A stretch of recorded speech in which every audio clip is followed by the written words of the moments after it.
Hi friends, இன்றைக்கி Thursday விலாக்னான்னு பார்க்கலாம் வாங்க. காலையில் எழுந்துமே வந்து பார்த்திங்கன்னா பூசணிக்காய் ஜூஸ் வந்து ஃபஸ்ட்டு போட்டு வச்சுட்டேன். எங்கள் ஹஸ்பண்ட் எழுந்து வந்து குடிப்பார் சொல்லிட்டு அவர் தான் எப்பவுமே போடுவார். இன்றைக்கி நான் போட்டு வச்சுருக்கேன். தயிருக்கு வந்து பால் வந்து ஒரு பக்கம் காஞ்சிட்ருக்கு பாப்பாவுக்கு. அதுக்கப்புறம் வந்து சாதம் வந்து வச்சுருக்கேன்.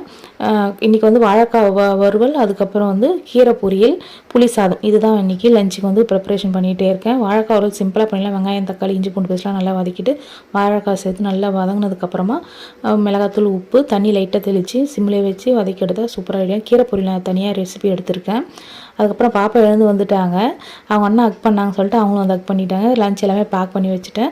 தயிர் வந்து உரம் ஊற்றி வச்சிட்டேன். வெதுவெதுப்பாக இருக்கும்போது உரம் ஊற்றி வச்சிட்டோம்னா சூப்பராக இருக்கும். அப்புறம் வந்து செம்பருத்தி இலை, செம்பருத்தி பூ, சின்ன வெங்காயம் ஒரே ஒன்று, அதுக்கப்புறம் வந்து சாதம் வடித்த தண்ணி எல்லாத்தையும் சேர்த்து அரைச்சி தலைக்கு பேக் மாதிரி போட்டிருக்கேன். லஞ்ச் பேக் எல்லாமே வந்து எடுத்து வச்சாச்சு. பாப்பா ரவுண்ட்ஸ் அடிக்க ரெடி ஆகிட்டாங்க. அதுக்கப்புறம் தலையெல்லாம் நல்லா வாஷ் பண்ணிவிட்டு பாப்பாவும் குளிக்க வச்சுட்டு சாமிக்கு பூஜையும் பண்ணியாச்சு இன்றைக்கி தேர்ஸ்டேக்கு.